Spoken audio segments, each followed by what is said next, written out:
Sore semuanya, berjumpa lagi bersama kami di Hangout with UIB Podcast di seri yang ketiga ini, yaitu topiknya serupa tapi tak sama, teknik sipil versus arsitektur. Oke, sore ini saya Billy Syafrianto sebagai host sore ini, yaitu adalah seorang mahasiswa arsitektur nih di semester yang kelima. Oke, di seri ketiga ini saya ditemani dua gestar menarik, yaitu Ibu Gladys dan juga Ibu Yusra. Hai Ibu Yusra, Ibu Gladys. Boleh hai dulu ke penonton? Halo, sore. Oke, jadi perlu diperkenalkan dulu ya sebelumnya. Bu Gladys ini adalah Kaprodi Arsitektur, sedangkan Bu Yusra ini adalah Kaprodi Teknik Sipil. Oke, mungkin kita perkenalan dulu ya Bu ya, kayak terkait program studinya ya. Oke. Mungkin dari Bu Yusra dulu, boleh diceritakan dulu Bu terkait mungkin sejarahnya, kayak berapa lama udah berdiri ataupun berapa mahasiswa yang udah ada di Teknik Sipil Bu? Oke. Halo, selamat sore semuanya. Jadi untuk Teknik Sipil UIB itu sendiri, Bill, kita tahu UIB berdiri tahun 2000 gitu ya. Yeah. Nah, jadi usia Teknik Sipil itu sama dengan usia UIB itu sendiri. Nah, jadi pada awal UIB itu berdiri, di Prodi Teknik Sipil itu baru ada 1 mahasiswa. Nah, dari 1 mahasiswa itu alhamdulillah bertahan gitu ya sampai tahun 2021. Kemudian kita cukup berprogres juga dari yang awalnya akreditasinya tentu tidak langsung A gitu ya, dan alhamdulillah di tahun 2018 nah itu Teknik Sipil UIB mendapatkan akreditasi A, dan insya Allah akan reakreditasi lagi di tahun 2023 gitu. Oh, baik. Kalau boleh tahu Ibu sudah berapa lama ya Bu menjabat jadi Kaprodi di Teknik Sipil? Saya masuk UIB itu tahun 2019, kemudian jadi Kaprodi tahun 2020, jadi sekitar 1,5 tahun ini untuk menjabat Kaprodinya gitu. Oke, sangat berprogres ya Bu, seperti program studinya juga ya. Oke, next mungkin ke Ibu Gladys ya. Nah ini Kaprodi saya nih ya. Jadi Ibu Gladys mungkin bisa diceritakan dulu Bu, sama seperti kayak program Teknik Sipil tadi, sejarahnya mungkin ataupun berapa mahasiswanya sekarang dan progresnya mungkin seperti mana? Oke, selamat sore semuanya. Terima kasih Billy. Sebenarnya kalau misalnya cerita mengenai program sarjana arsitektur ya, kalau misalnya Bu Yusra tadi berbicara mengenai program sarjana arsitektur sipil itu sudah lama banget. Kalau arsitektur itu terbilang muda.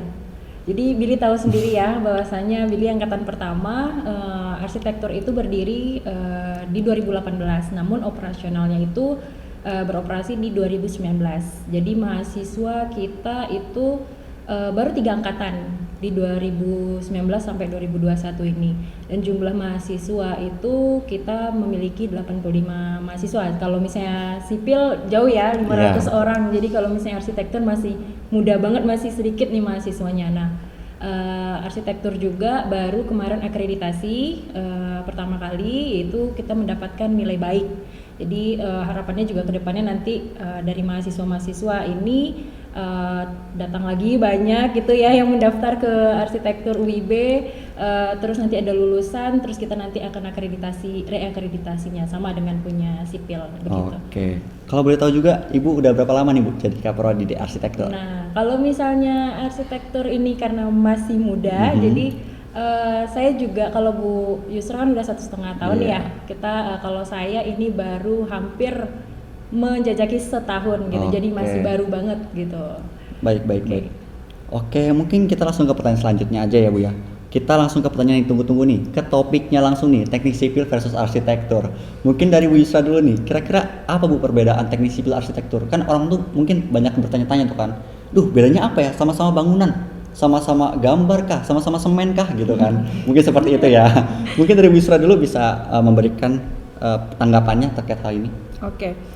Kalau berdasarkan pengalaman pribadi gitu ya, kalau menurut saya orang-orang justru lebih tahu arsitektur dibandingkan teknik sipil, karena pengalaman biasanya kalau kayak om atau tante gitu ada yang nanya, ini kamu jurusan kuliahnya apa gitu kan, teknik sipil tante, oh arsitektur ya gitu kan. Jadi kalau menurut saya orang-orang justru lebih familiar sama arsitektur. Nah, bahkan kadang beberapa orang saking sedihnya gitu ya menganggap teknik sipil itu sama dengan pegawai negeri negeri sipil gitu ya.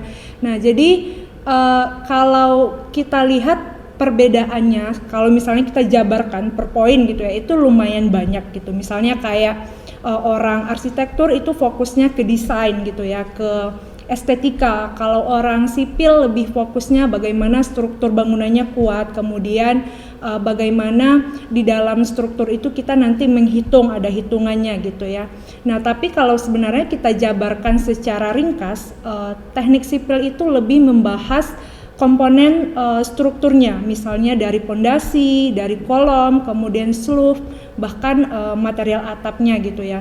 Kemudian teknik sipil juga fokus ke material itu sendiri, misalnya dari material struktur, kemudian material lantai, dinding, kusen dan pintu, sampai ke atap itu sendiri gitu ya. Kemudian teknik sipil juga berfokusnya kepada bagaimana bangunan itu kuat gitu ya secara struktur, kemudian bagaimana umur rencana bangunan tersebut, kemudian ada perhitungan di dalamnya. Mungkin teman-teman yang teknik sipil sudah familiar dengan ada beban angin, beban gempa gitu ya, beban hidup dan lain-lain gitu. Dan kemudian kalau arsitektur kan dia lebih fokus kepada misalnya warna gitu ya, tekstur, fungsi, estetika. Iya, estetika gitu. Jadi sebenarnya kalau kita jabarkan poin-poinnya cukup banyak, dan kalau simpelnya kita yang mewujudkan impian orang arsitektur gitu ya. Jadi kalau misalnya buat yang anak-anak arsitektur tuh bolehlah cari yang anak-anak sipil gitu ya. Buat pasangan hidup juga. Iya gitu, ya? gitu. Jadi kayak make your dreams come true lah gitu. Itu guys. Iya, sangat ini gitu ya. Jadi Sangat untuk para harusnya. lelaki boleh cari cewek-cewek lulusan teknik sipil ya guys ya, biar klop. Oke, mungkin dari Bu Gladys nih, gimana tanggapannya Bu Gladys? Nah, kalau misalnya tadi kita dengar dari Bu Yusra juga perbedaan dari sipil dan arsitektur ya, kalau menurut saya itu keduanya itu tentunya beda bidang ilmunya. Tapi ya kita tahu juga orang-orang pasti bingung nih, arsitektur sama sipil ini bedanya dari segi mananya gitu. Terus kalau misalnya dilihat lagi, kita kaji bahwasanya kedua bidang ilmu ini sama-sama dia berperan penting di pembangunan. Dari mereka membangun gedung gitu, jembatan juga bisa, terus juga jalan, terus juga lingkungan misalnya space gitu ya. Nah, itu pasti peran penting dari arsitek dan sipil itu pasti ikut gitu. Nah, perbedaannya ini mungkin kalau misalnya persamaannya dulu ya mungkin ya kita baru kita berbeda ya. Kalau misalnya persamaannya arsitektur dan sipil itu sama-sama tentunya di bidang infrastruktur. Kita mengkaji tentang pembangunan yang tadi saya sampaikan. Terus yang kedua itu sama-sama mempelajari mengenai gambar teknik mengenai pembangunan itu sendiri gitu ya. Terus juga kalau misalnya pembelajarannya mungkin mata kuliahnya ada yang beberapa sama, mungkin seperti manajemen proyek gitu kan, sama-sama tentang proyek gitu, tapi porsinya yang berbeda. Porsi arsitektur dengan porsi sipil itu pasti berbeda ketika mempelajari mengenai manajemen proyek, terus gambar teknik begitu ya. Karena tadi juga kita dengar dari Bu Yusra bahwasanya arsitektur itu memang dia lebih mempelajari bagaimana estetika dan visual begitu, space dan ruangnya untuk penggunanya. Tapi kalau misalnya sipil itu lebih dia mengutamakan struktur, terus perhitungan, kekokohan begitu ya. Jadi memang keduanya ini tidak bisa terpisahkan ya Bu ya. Jadi gitu. Kalau misalnya sipil dan arsitektur. Nah, kalau perbedaannya itu sendiri perbedaannya ini kita lihat tentunya kalau misalnya tadi juga ada dibilang bahwasanya estetika, terus juga di arsitektur ini lebih ke ide dalam artian bagaimana orang merancang suatu bangunan itu, seninya, terus ide untuk melihat bagaimana bangunan itu sendiri nyaman untuk penggunanya begitu. Nah itu setelah kita mengeluarkan ide ya direalisasikan oleh sipil gitu. Nah arsitektur itu bisa saja dia mengeluarkan ide untuk membuat gedung tinggi, misalnya pencakar langit yang beratus-ratus meter gitu. Tapi kalau misalnya tetap dari sipil mengatakan bahwasanya strukturnya itu tidak bisa gitu dan tidak ada, nah otomatis kita sebagai seorang arsitek harus menurunkan ide atau misalnya menurunkan kapasitas untuk menurunkan ego kita lagi. Nah benar. Nah itu antara ego arsitek dan sipil itu juga harus sepaham ya kalau misalnya untuk mewujudkan suatu desain gitu. Nah itu sih lebih kurangnya kalau misalnya untuk perbedaan atau persamaannya dari arsitektur dan sipil menurut saya. Oke, nice banget. Oke, mungkin tadi kan udah dikasih tahu tuh secara general mungkin ya Bu ya, persamaan dan perbedaannya terkait teknik sipil dan arsitektur. Nah mungkin kan kalau di UIB sendiri nih, di UIB mungkin pasti ada uniknya dong teknik sipil dan arsitekturnya sendiri kan.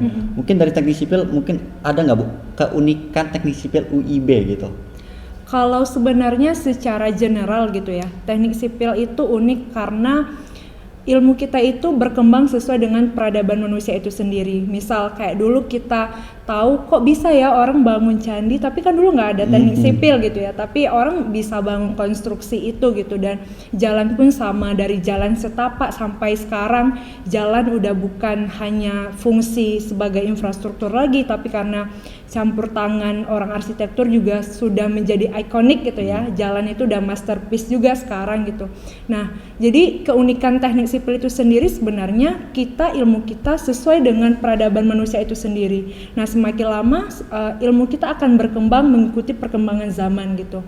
Nah, kemudian yang keunikannya kita bisa mewujudkan impian orang gitu. Seperti yang saya mention sebelumnya, apa yang digambar itu bisa kita wujudkan ke dunia nyatanya. Itu kan sesuatu hal yang tidak hanya menjadi mimpi gitu ya.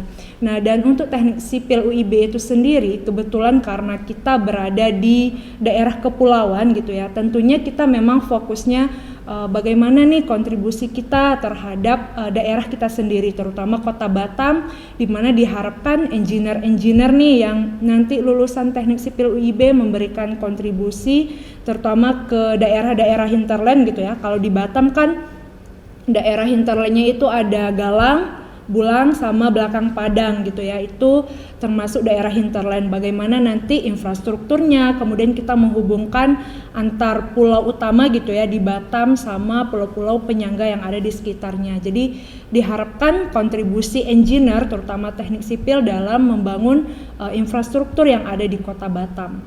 Kira-kira seperti itu. Oke, baik. Kalau gitu lanjut ke mungkin ke arsitektur ya Bu. Oke, kalau arsitektur sendiri, karena kan kita punya kampus juga satu wilayah ya dengan sipil juga. Jadi memang di daerah pesisir. Jadi arsitektur UIB ini juga fokusnya dan punya karakteristik itu kearifan lokal.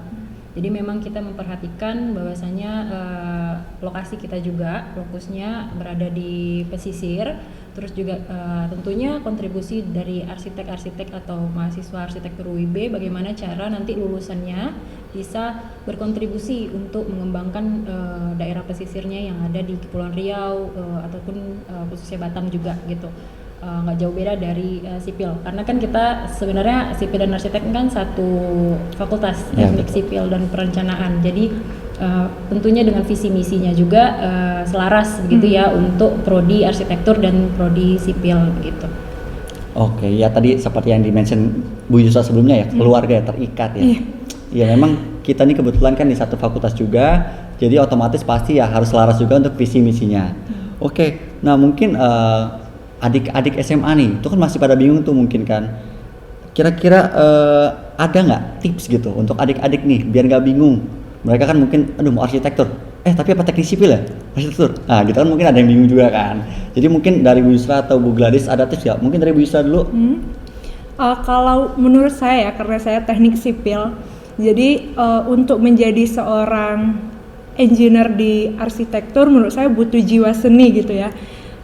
Maksudnya kalau kayaknya semua orang bisa gambar denah gitu, bisa gambar denah, kemudian bisa gambar tampak depan, tampak atas gitu ya.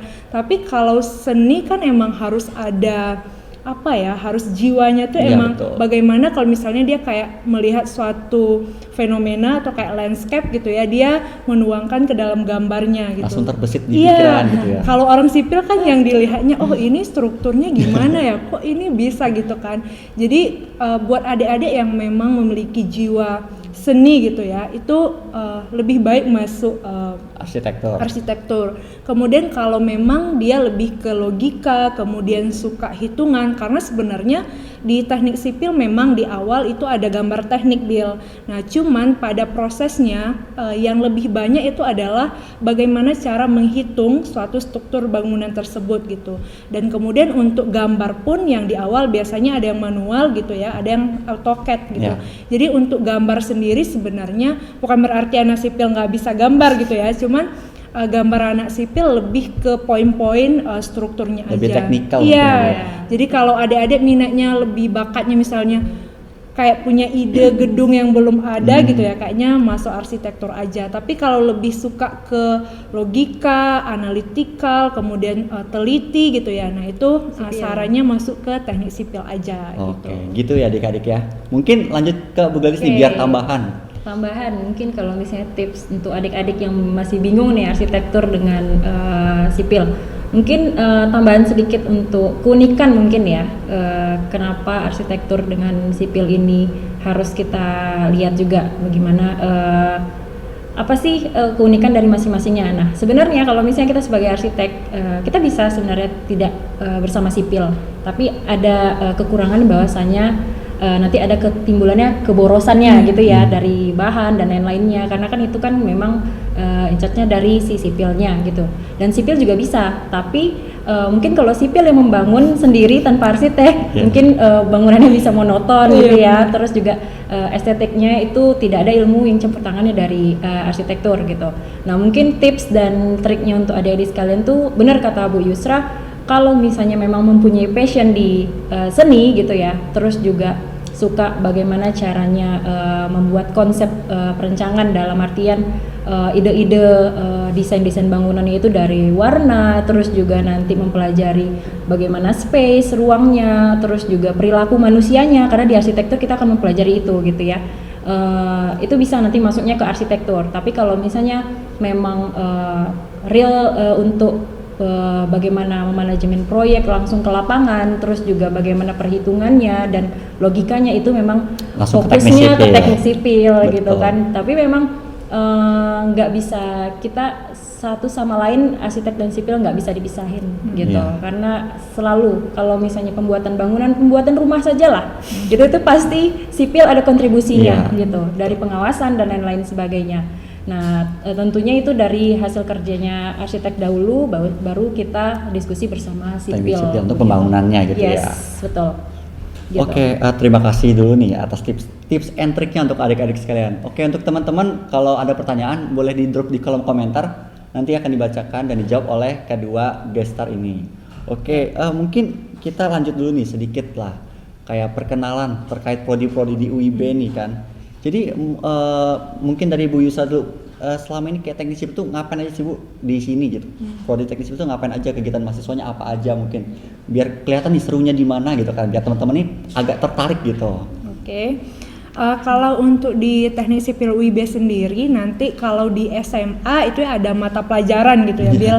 Nah kalau di kuliah kan itu nanti ada SKS. SKS ini adalah yang harus teman-teman tuntaskan selama teman-teman menjalani studi di teknik sipil UIB. Nah untuk di UIB sendiri minimal SKS-nya kan 144 SKS, tetapi di teknik sipil saat ini itu ada 145 SKS.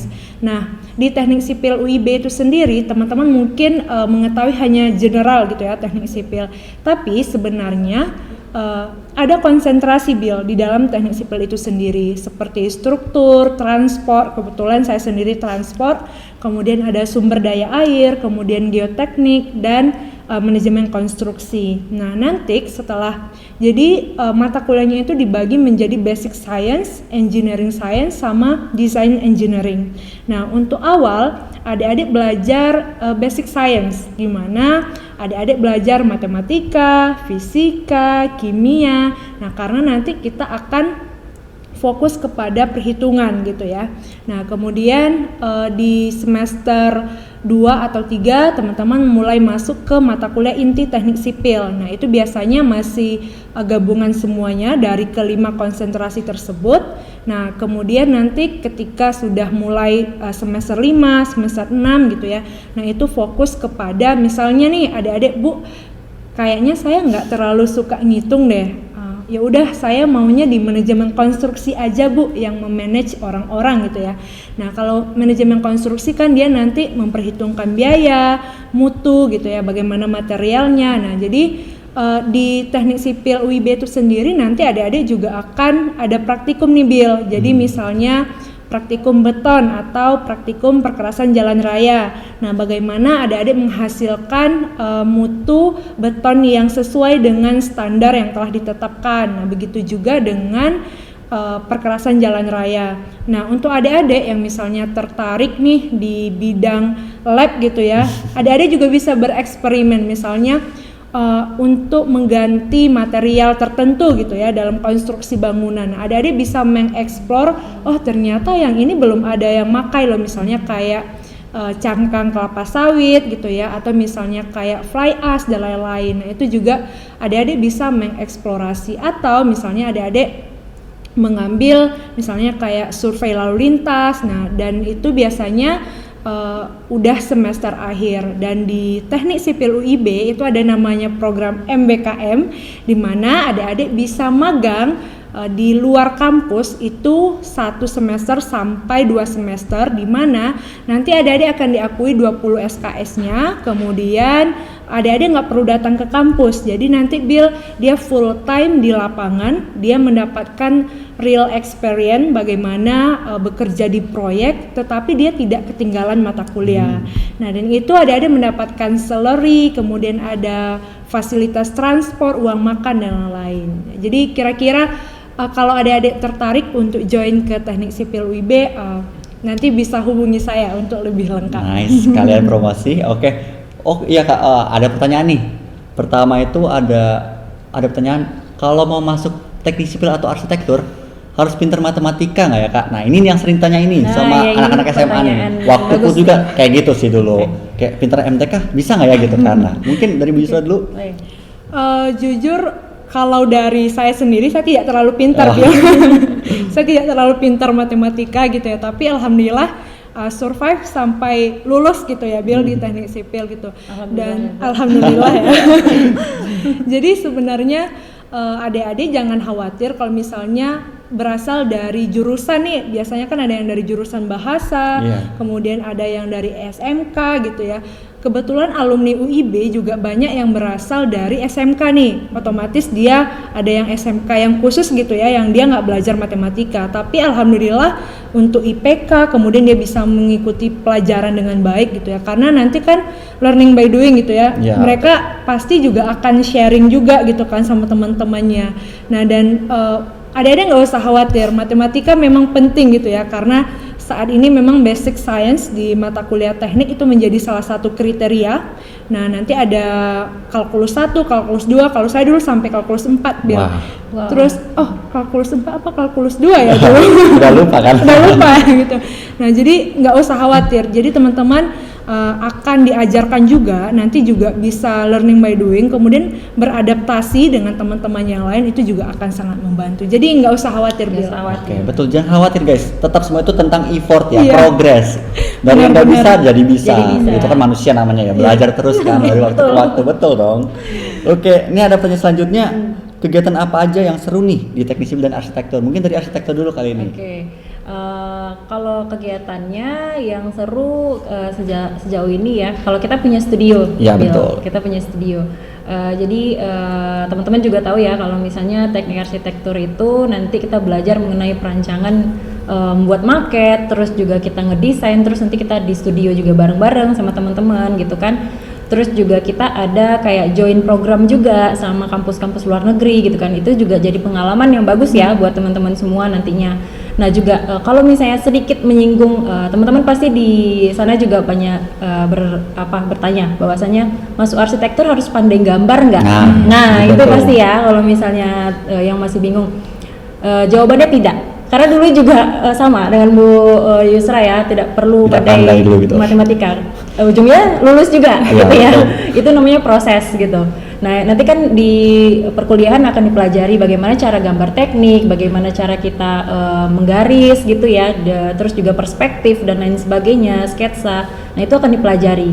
Jadi yang penting niatnya dulu dan keinginan bahwasanya seni banget nih aku anaknya gitu misalnya kan. Pede ya, pede banget. Gitu kan.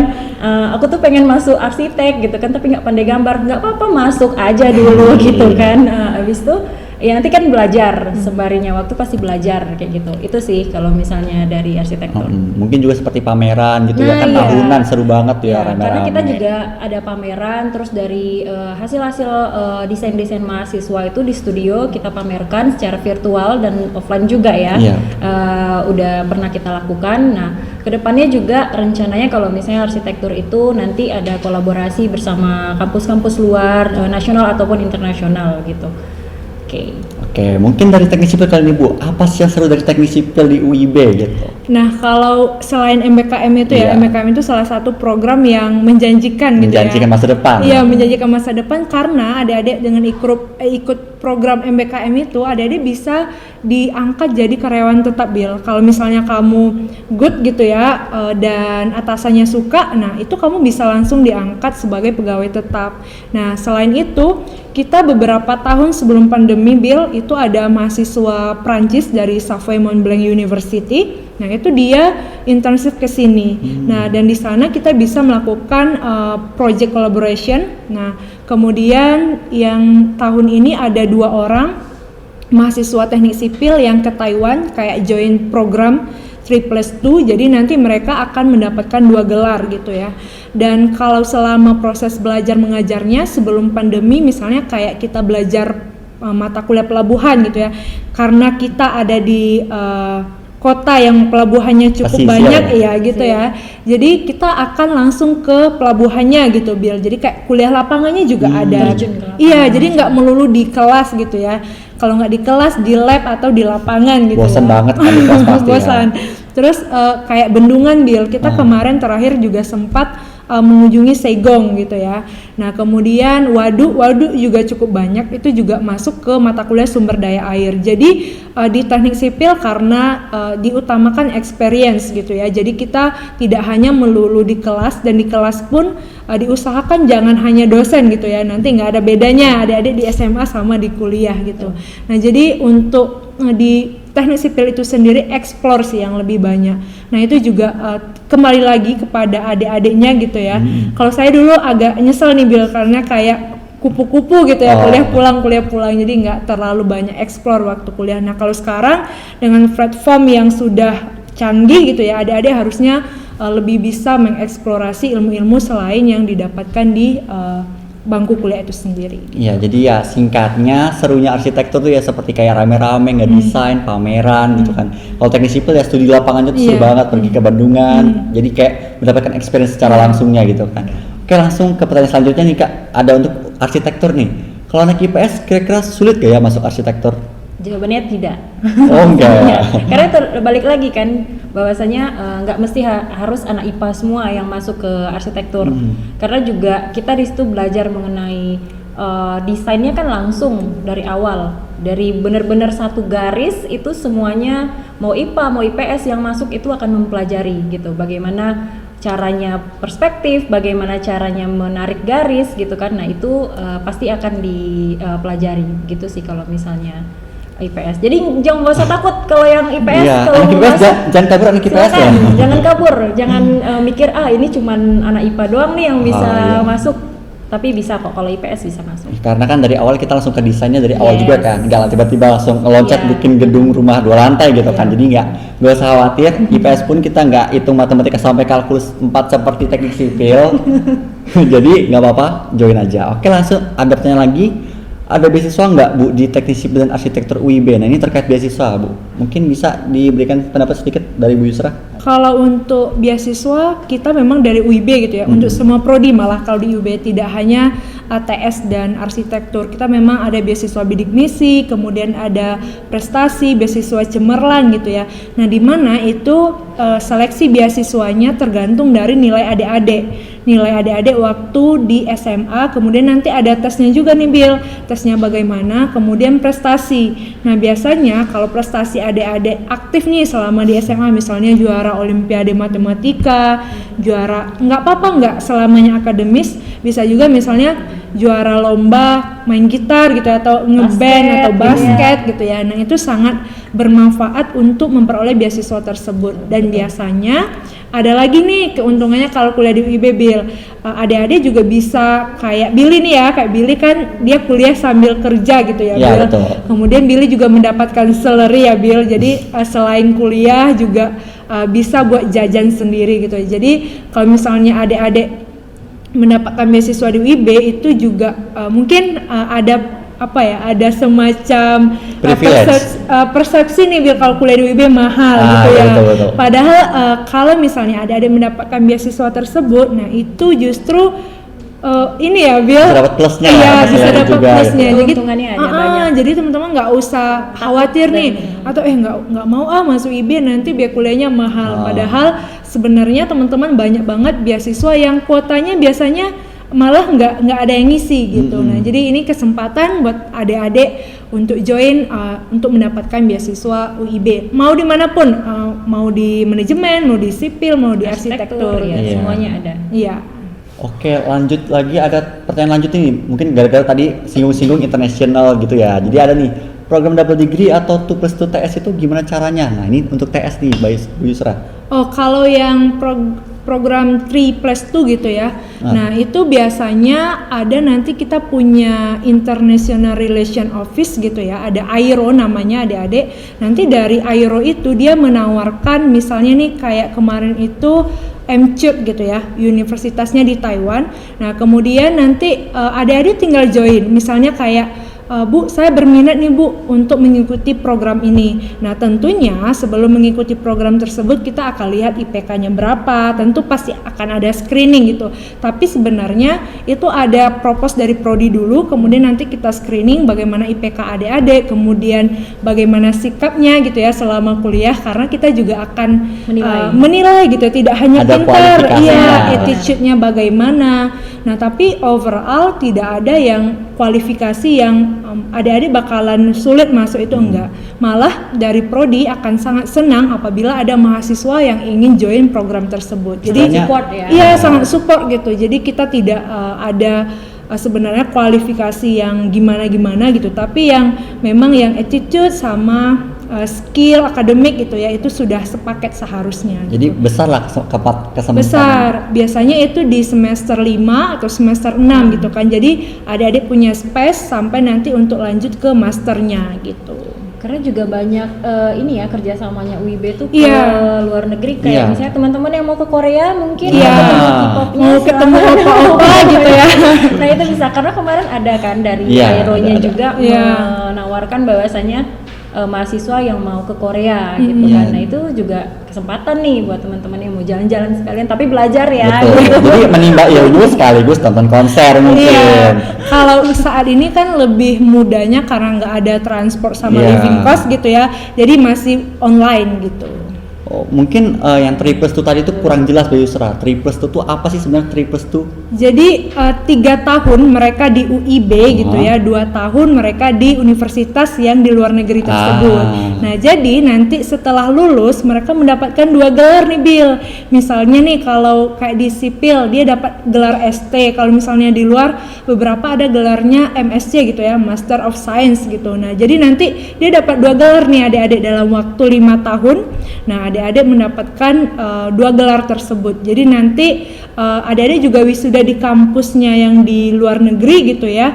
Kemudian nanti di UIB juga wisuda lagi. Jadi dalam 5 tahun adik-adik wisuda 2 kali gitu. Jadi 2 gelarnya. Iya, 2 gelar. Langsung dapat 2 gelar guys. Iya.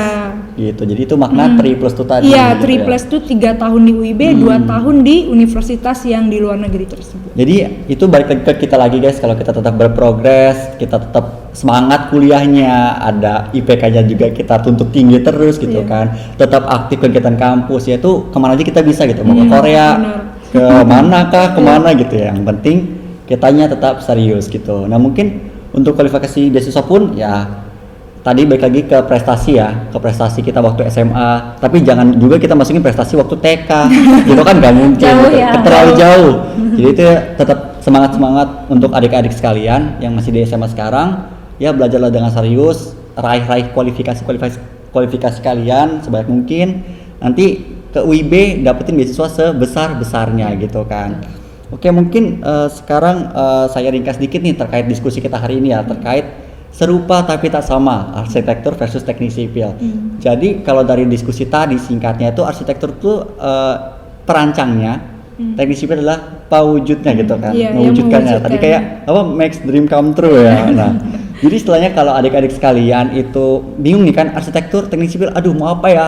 Mau nanya mama bingung, nanya papa bingung, nanya tetangga bingung gitu kan. Nah, singkatnya gini, kalau kalian merasa lebih suka mendesain, merancang dari nol, mengkonsep gitu kan, misalnya lihat burung, burung ini kayaknya bisa jadi bangunan ruko deh gitu kan. Nah, mungkin itu kalian cocok ke arsitek. Tapi mungkin kalau kalian lihat burung, kalian lihat kayaknya nih struktur tulangnya seperti, nah itu mungkin teknik sipil. Singkatnya seperti itu. Kalau kalian lebih memikirkan rancangan, desain, estetika, mungkin arsitektur ya Bu Gelisha. Sedangkan kalau struktur terkait kayak bisa bangun atau enggaknya itu ke teknik sipilnya. Iya, benar. Jadi benar, serupa tapi tak sama, karena mereka itu tidak bisa saling meninggalkan. Iya. Tanpa arsitektur, teknik sipil nanti monoton. Iya, Kalian bisa benar. bayangkan satu dunia itu ruko semua. Itu kan pasti bosan banget ya ibu-ibu ya, betul gak? Kotak semua. Iya, gitu. gak ada tuh kayak ikonik landmarknya ruko gitu kan gak seru banget kan. Gitu juga sama kayak arsitektur tanpa teknik sipil. Bangunannya kayak burung, kayak dinosaurus tapi gak bisa dibangun gitu Iya, kan. benar. 3 hari roboh gitu kan. Nah itulah, itu makna serupa tapi tak sama, terus juga satu keluarga tadi ya. Iya, betul. Jadi intinya arsitektur, teknik sipil itu tetap sama-sama merancang bangunan, cuma lebih ke tadi, ini perancangnya arsitektur, teknik sipil Yang pewujudkannya mewujudkan, iya. gitu ya. Mungkin itu aja singkat terkait ringkasan dari diskusi hari ini. Oke, mungkin langsung ke ucapan terima kasih nih. Terima kasih atas Bu Gladys dan juga Ibu Yusrat atas kesempatannya diskusi kita hari ini, sore ini. Sama-sama. Sangat berbobot, sangat menarik. Tumben ya. Ya, tumben banget loh ini berbobot gitu kan. Nah, mungkin dari adik-adik juga bisa cari lebih lanjut terkait arsitektur UIB dan teknik sipil UIB dari IG-nya mungkin bisa, ataupun dari websitenya juga bisa dilihat gitu kan. Itu kan nanti ada foto-foto tuh terkait kegiatannya ya, Iya. Ibu Yusra, Bu Gladys ya. Jadi bisa lihat tuh keseruannya kayak gimana sih gitu, bohong nggak sih gitu kan. Jadi bisa dilihat gitu bener-bener. Jadi kalian pikirin kalian masuk kemana gitu ya, arsitektur atau teknik sipil. Terus terkait kuliah offline, kira-kira ini kan mungkin ditanya-tanyakan gitu ya Bu ya. Mungkin kadang orang itu kan, aduh masih online, malas kuliah gitu kan. Tunggu offline aja, nanti nggak seru kalau online gitu kan. Kira-kira kapan sih offline di UIB? Kalau dari UIB sendiri gitu ya, memang semester ini sudah ada diminta, misalnya kayak mata kuliah mana sih yang semester depan itu mau yang offline atau yang online. Sementara kita masih hybrid gitu ya, masih ada yang offline, ada yang online. Cuman kan kita nggak bisa prediksi nih Bil, Iya, kondisi betul. sekarang, apalagi dengan isu Iya. Omikron gitu Iya. ya, varian rasa baru Nggak dari bisa prediksi alam lah COVID. kita ya. Iya, jadi kalau kita sih memang apalagi untuk teknik sipil sendiri akan sangat efisien kalau offline gitu ya dibandingkan dengan online. Jadi semester depan adik-adik kita masih merencanakan hybrid. Jadi ada yang online, ada yang offline. Tapi kembali lagi apakah sudah vaksin, apakah ada Iya. antigen dan lain-lain. Ada gitu. syarat-syarat Iya, yang jadi diperhatikan. agak PR sih gitu, Bil, untuk Iya. offline gitu. Tentu kita juga mau ya offline ya, pasti Iya, mau banget dong. bisa ketemu. ketemu langsung Iya. ya Bil sama adik-adik yang cantik-cantik Betul. gitu. biar ada juniornya. Iya betul, masa diskusi cuma layar komputer gitu kan, Iya, benar. ngantuk betul nggak gitu kan. Nah itu mungkin jadi pertanyaan utama juga untuk orang-orang yang mau kuliah nih kan Iya. tadi online offline. Karena dari angkatan kami pun pasti ya pengennya offline gitu Iya, kan. Karena juga kalau arsitektur kan ada desain Iya, labnya, betul. studionya gitu kan, nggak berasa gitu Iya, ya Bil betul. ya. Masa Kalau aduh. buat marketnya tuh online gimana? Aduh capek banget dong, pasti di rumah sempit dong gitu kan. Nah, kalau tidak kan kita rame-rame gitu kan. Iya. Saling bonding juga gitu kan. Oke, Wes, bonding, gitu. sip. Oke, ya mungkin itu aja singkat terkait diskusi hari ini. Oke, ya soal beasiswa, UIB juga masih membuka jalur beasiswa untuk tahun ajaran 2022 sampai tanggal 5 Februari 2022. Pendaftarannya online di website pendaftaran.uib.ac.id. Jadi untuk adik-adik yang tertarik gitu ya untuk masuk UIB bisa langsung cek aja websitenya, lihat form pendaftarannya, isi dan beri ke UIB, nah gitu kan. Oke, mungkin itu saja. Mungkin lanjutnya bisa dilihat lagi ke lewat IG dan lain-lain. kami ucapkan selamat sore dan terima kasih untuk sudah menonton UIB Podcast hari ini. Oke. Bye bye. Terima kasih. Sore. Sore.